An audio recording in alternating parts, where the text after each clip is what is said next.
आइए दोस्तों, अब हम सॉल्व करेंगे एनसीईआरटी गणित क्लास 11 प्रश्नावली 3.4 का प्रश्न क्रमांक 3 और 4। ये दोनों क्वेश्चन हम बेहतरीन तरीके से समझेंगे। तो आइए हम तीसरा प्रश्न लेते हैं। तीसरा प्रश्न जो दिया गया है कि कॉट एक्स बराबर माइनस के रूट अंडर 3 दिया गया है, तो इसी को हम सॉल्व करेंगे। जो दिया है उसको हम लिखेंगे। दिया क्या है तीसरा में, देखो इससे पीछे जितने भी सारे क्वेश्चन हैं हम सॉल्व कर चुके हैं, आप लोग डिस्क्रिप्शन बॉक्स में जाकर के चेक कर सकते हो। तो दिया गया है भैया कि कॉट एक्स बराबर क्या दिया गया, माइनस के रूट अंडर 3। तो भैया इसको सॉल्व करने के लिए आपको चतुर्थांश पता होना चाहिए। ठीक है, ये चतुर्थांश है, इसका मैंने ऑलरेडी वीडियो बना रखा है, आप लोग डिस्क्रिप्शन बॉक्स में जाकर के चेक कर सकते हो। तो कॉट एक्स का जो वैल्यू दिया गया है माइनस के रूट अंडर 3 दिया गया है। तो हम देखेंगे चतुर्थांश में कि कॉट एक्स कहाँ कहाँ माइनस में होते हैं, यानी किस किस चतुर्थांश में माइनस में होते हैं। तो जरा इसको एक बार समझ लीजिए। ये हमारे पास क्या है, एक्स अक्ष है, और ये हमारे पास वाई अक्ष है। 0 डिग्री से स्टार्ट होता है, 0 डिग्री, 90 डिग्री, 180 डिग्री और 370 डिग्री और 360 डिग्री, मतलब 90 के अंतराल में चल रहा है, यानी ये बढ़ते क्रम में आ रहा है। 0 डिग्री, फिर 90 डिग्री, 180 डिग्री, ऐसे आओगे तो बढ़ते क्रम। यहीं से रिवर्स मारो, 360 डिग्री, 270 डिग्री, 180 डिग्री, तो ऐसे जाओगे तो घटते क्रम आएगा। ठीक है, बढ़ते क्रम घटते क्रम का बहुत बड़ा रोल होता है। ठीक है, मैं आपको आगे बताऊंगा। अब आपको याद करना है आफ्टर स्कूल टू कोचिंग, इसका मतलब ये है कि ए से ऑल यानी सभी त्रिकोणमितीय फलन जो है वो पहला चतुर्थांश में क्या होंगे, प्लस के होंगे। दूसरा चतुर्थांश में साइन और कॉसेक क्या होंगे, प्लस के होंगे, बाकी 4 जो बच गए वो निगेटिव के होंगे। तीसरे चतुर्थांश में टेन और कॉट सिर्फ क्या होंगे, प्लस के होंगे, बाकी जो 4 बच जाएंगे वो सारे के सारे निगेटिव होंगे, यानी माइनस वाला होगा तीसरा चतुर्थांश में। चौथे चतुर्थांश में कॉस और सेक प्लस के होते हैं, बाकी जो शेष 4 बच गए वो माइनस के हो गए। ठीक है, इस बात को ध्यान रखना। ओके, अब हम देखेंगे कि कॉट एक्स का जो वैल्यू दिया गया माइनस के रूट अंडर 3, यानी कॉट एक्स किस किस चतुर्थांश में माइनस का होता है। तो कॉट एक्स होता है जो भैया दूसरा चतुर्थांश और चौथा चतुर्थांश में माइनस का होता है। ठीक है, तो आइए हम सॉल्व कर लेते हैं। हम कैसे करेंगे, सबसे पहले क्या करेंगे भैया, ये कॉट एक्स है ना, तो हम लिखेंगे कॉट एक्स, ठीक है, बराबर। अब बताइए कि कॉट कितना डिग्री का मान होता है, रूट अंडर 3। ये माइनस है तो माइनस रहने दो, फिर हम क्या करेंगे, कॉट कितना डिग्री का मान होता है रूट अंडर 3 वो लिखेंगे, है कि नहीं। तो भैया आपको पता होना चाहिए कि कॉट 30 डिग्री का मान होता है रूट अंडर 3। ठीक है, तो कॉट 30 डिग्री को हम क्या लिख सकते हैं, रेडियन में π/6 लिख सकते हैं कि नहीं, बिल्कुल लिख सकते हैं, क्योंकि पाई का मान होता है 180 डिग्री, 180 डिग्री में 6 से भाग देंगे तो 30 डिग्री हो जाएगा। ओके, कोई दिक्कत नहीं है, दिक्कत अब ये आ गया। अब यहाँ से हम क्या करेंगे भैया, ये देखो ये थीटा के स्थान पे है। ठीक है, इस बात को ध्यान रखना। कॉट एक्स है तो हम लिखेंगे कॉट एक्स बराबर, तो बराबर। अब हम क्या करते हैं, ये जो माइनस कॉट जो है वो तीसरे चतुर्थांश में क्या होता है, माइनस का, यानी दूसरे चतुर्थांश में माइनस का होता है, और चौथे चतुर्थांश में, तीसरा में नहीं, दूसरा और चौथा। तो हम पहले दूसरा चतुर्थांश में चलेंगे। ठीक है, तो दूसरा चतुर्थांश में देखोगे कि कॉट माइनस का होता है, तो हम सबसे पहले हम कॉट लिखेंगे। ठीक है, तो हम कॉट लिख दिए। ठीक है, अब दूसरे चतुर्थांश में आने के लिए हम क्या करेंगे, दूसरे चतुर्थांश में आने के लिए आपको पता है कि 180 डिग्री में से कुछ घटाना पड़ेगा, तभी तो आप आ सकते हो दूसरे चतुर्थांश में। अब कहोगे आप कि सर दूसरे चतुर्थांश में आने के लिए हम 90 डिग्री में कुछ ऐड कर देंगे तो भी आ सकते हैं, लेकिन इस रेखा पे हमें कुछ नहीं करना है, जो भी करना है इस रेखा पे करना है। तो भैया 180 डिग्री में हम क्या करेंगे, यानी पाई में, 180 डिग्री को हम पाई बोलते हैं, तो पाई में अगर हम कुछ घटा देते हैं तो दूसरे चतुर्थांश में आ जाएंगे, क्योंकि हम घटते क्रम में चलेंगे तभी तो यहाँ पे आ पाएंगे ना दूसरे चतुर्थांश में। ओके, और नीचे जाएंगे तो ये बढ़ते क्रम हो जाएगा, क्योंकि 180 डिग्री फिर 90 डिग्री है, तो इधर जा रहे थे घटते क्रम, इधर आएगा तो बढ़ते क्रम, 180 डिग्री इधर 270 डिग्री, तो इधर बढ़ते क्रम हो जाएगा। तो दूसरे चतुर्थांश में आने के लिए हमें घटाना पड़ेगा, किस में, पाई में। तो हम चलिए पाई में से हम कुछ घटाते हैं, तो पाई में से थीटा घटता है, और थीटा के स्थान पे क्या है, π/6 है, तो हम लिखेंगे क्या, π/6 हमने लिख दिया, कोई दिक्कत नहीं है, दिक्कत। ओके, तो आप कह सकते हो कॉट पाई माइनस थीटा, ये थीटा के स्थान पे है, कॉट पाई माइनस थीटा क्या होता है, माइनस कॉट थीटा होता है सूत्र, तो इसको हमने इस रूप में तोड़ लिया। अब क्या करेंगे, कॉट से कॉट काट देंगे तो एक्स की वैल्यू हमारे पास क्या आ जाएगी, इसके नीचे 1 छिपा रहता है, 6 कैल्शियम 6 हो जाएगा। 1 से 6 में भाग देंगे तो भागफल कितना, 6 में पाई से गुना करेंगे तो 6 पाई हो जाएगा, और ये माइनस का तो माइनस, 6 से 6 में भाग दे भागफल कितना, 1 से पाई में गुना करेंगे तो ये पाई हो जाएगा। कोई दिक्कत नहीं दिक्कत। अब यहाँ से x की वैल्यू हमारे पास आई 6 पाई में से 1 पाई घटेगा तो 5 पाई और ये बटे में 6। तो पहला जो हमारे पास क्या आ गया, ये मुख्य हल, पहला मुख्य हल आ चुका है। चलिए अब हम क्या करेंगे भैया, इसको हम सॉल्व करेंगे, दूसरा चतुर्थांश का काम हो गया। अब हम चौथे चतुर्थांश में भी कॉट क्या होता है, माइनस का होता है। कॉट क्यों चौथे चतुर्थांश में माइनस का होता है, क्योंकि इसमें केवल कॉस और सेक प्लस का होता है, बाकी तो 4 माइनस का है, इसका मतलब कॉट भी माइनस का होगा ना। तो चौथे चतुर्थांश में हम चलेंगे, तो चौथे चतुर्थांश में चलेंगे तो इसी से हम सॉल्व करेंगे। सबसे पहले पुनः हम चलते हैं, पुनः ठीक है, वही दिया गया है कि कॉट एक्स बराबर क्या दिया गया, -√3 दिया गया है कि नहीं, -√3 दिया गया है। कोई दिक्कत नहीं दिक्कत। अब आपको ये पता होना चाहिए कि कॉट है तो कॉट एक्स, तो एक्स बराबर कॉट कितना डिग्री का वैल्यू, वही π/6 का है ना। तो हम लिखेंगे माइनस है तो पहले माइनस लिख लो, कॉट π/6 का ही मान होता है √3, ठीक है। अब ये कॉट एक्स है तो हम लिखेंगे कॉट एक्स बराबर, अब ये माइनस का है तो हम देखेंगे चौथे चतुर्थांश में कॉट जो माइनस में होता है तो हम ये इस चौथे चतुर्थांश में कैसे आएंगे, सिंपल सी बात है, 2 पाई में से ये हमारे पास 360 डिग्री को हम 2 पाई कहते हैं, ठीक है।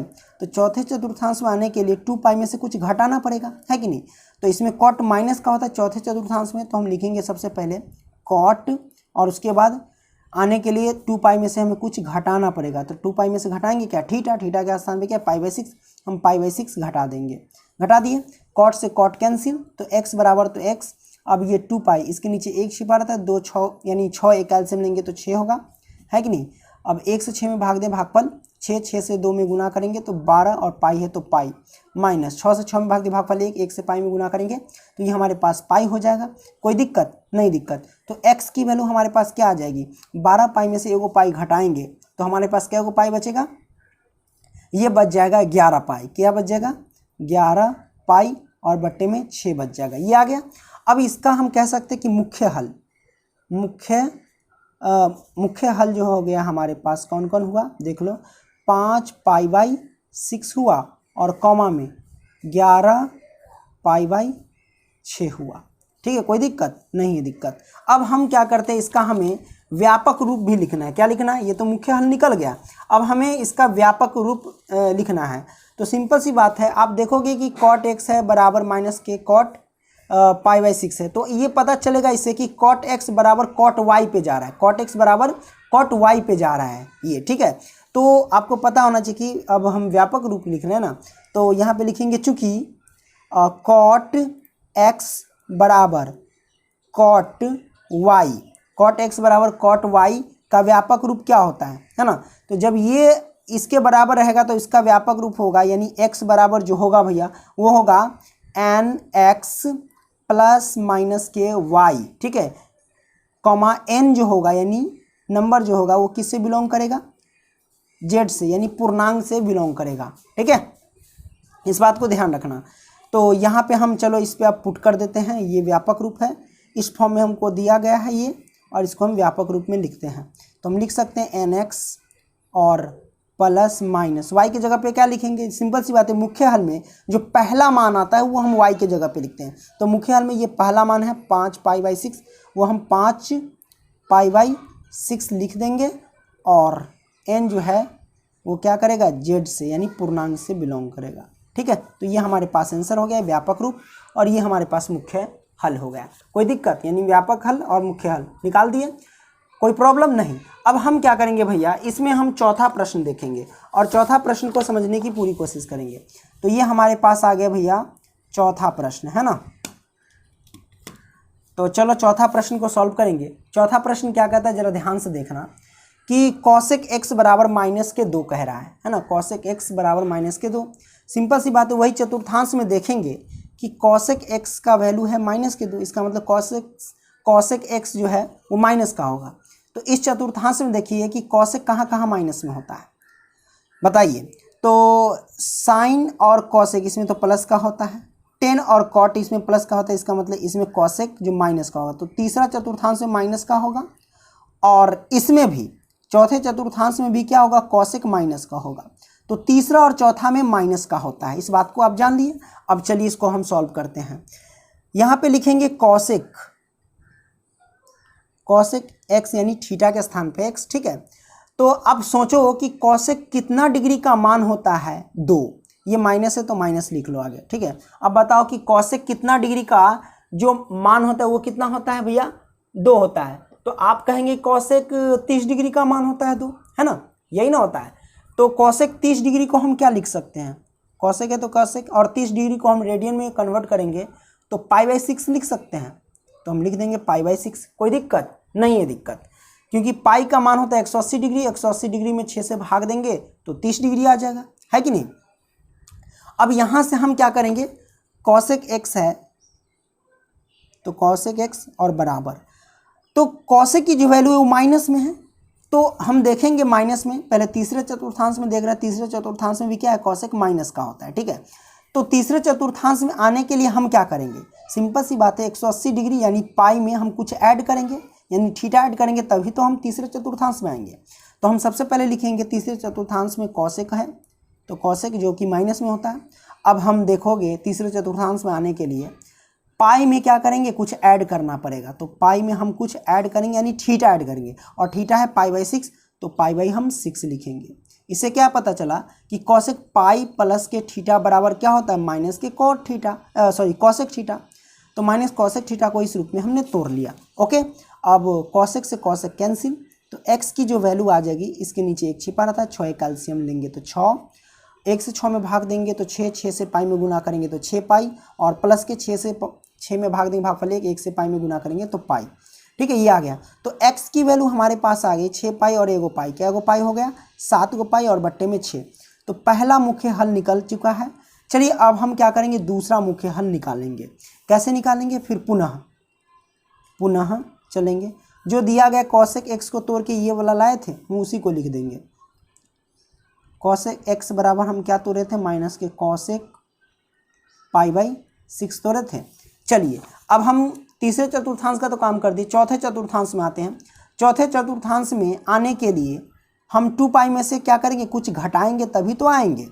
अब कुछ बच्चे कहेंगे कि सर 3 पाई में अगर हम कुछ ऐड कर देंगे तो चौथे चतुर्थांश में आ सकते हैं, लेकिन हमें इस रेखा पर का कोई भी काम नहीं करना है, हमें सिर्फ इस रेखा पे काम करना है, यानी 180 डिग्री, 360 डिग्री या फिर कहो तो 0 डिग्री, इसी पे हमें काम करना है, ठीक है। इस बात को ध्यान रखना।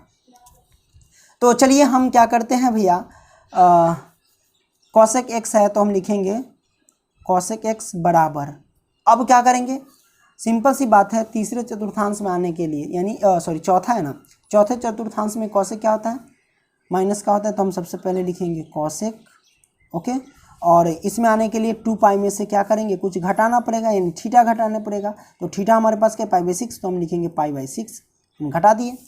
कॉसेक से कॉसेक कैंसिल, तो एक्स की वैल्यू क्या आ जाएगी, इसके नीचे एक छिपा रहता है, 6 कैल्शियम लेंगे तो 6, है कि नहीं।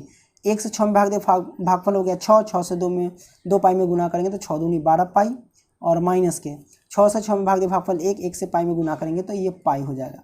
तो हमारे पास क्या आ जाएगा, एक्स की वैल्यू 2 पाई में से 1 पाई घटेगा तो 11, है ना, 11 पाई और बटे में 6, ये हमारे पास आ गया। तो हमारे पास जो मुख्य हल जो आया, हम उसको क्या करेंगे, लिख देंगे। तो लिखेंगे मुख्य हल बराबर क्या क्या आया, 7 पाई और बट्टे में 6, कॉमा में 11 पाई और बट्टे में 6, ये हमारे पास है मुख्य हल। अब हम लिखेंगे व्यापक हल, ठीक है। व्यापक हल कैसे लिखेंगे, बड़ा सिंपल है, आपको पता होना चाहिए कि कॉसेक एक्स, यहाँ पे हम लिखते हैं कॉसेक एक्स बराबर कॉसेक वाई। देखो ये जो हम तोड़ते हैं कॉसेक एक्स बराबर कॉसेक वाई के फॉर्म में तोड़ते हैं, तो इसके रूप में आ गया, तो इसका हम फॉर्मूला लगाएंगे। तो कॉसेक एक्स बराबर कॉसेक वाई का व्यापक रूप क्या होता है, तो उसका जो व्यापक रूप होता है भैया वो हम सबसे पहले क्या करेंगे, लिखेंगे। तो वो होता है एक्स बराबर क्या होता है, एन पाई होता है और प्लस, ठीक है, ब्रैकेट लगाओ, माइनस के एन, माइनस के क्या लिखोगे, नहीं एन नहीं, सॉरी 1 होगा, माइनस के 1 होगा, ब्रैकेट लगाओ, इसके घात एन, और क्या हो जाएगा वाई, जहाँ भैया क्या होगा, एन जो होगा वो पूर्णांक से बिलोंग करेगा, ठीक है। तो इसके रूप का दिया गया हमें ये, है ना। अब इस रूप में लाना है, तो सिंपल सी बात है, ले आते हैं। दिया गया है एन पाई, या फिर ऐसे लिख दो एक्स बराबर एन पाई, तो हम लिखेंगे एन पाई और प्लस के फिर माइनस के 1 है तो माइनस के 1 घात एन, तो एन। वाई की जगह पे क्या लिखेंगे, सिंपल सी बात है, मुख्य हल का जो पहला हल निकलता है उसी को हम लिखते हैं वाई की जगह पे। तो पहला हल 7 पाई और बटे में 6, तो 7 पाई बटे में 6 लिख देंगे, ये आ गया। और एन जो है वो जेड से बिलोंग करता है, तो ये हमारे पास व्यापक हल आ गया। कोई दिक्कत नहीं दिक्कत। आई होप कि वीडियो पसंद आया होगा। वीडियो पसंद आया तो लाइक करना एंड दोस्तों को भी शेयर करना। अगली वीडियो में मिलेंगे, तब तक के लिए बाय।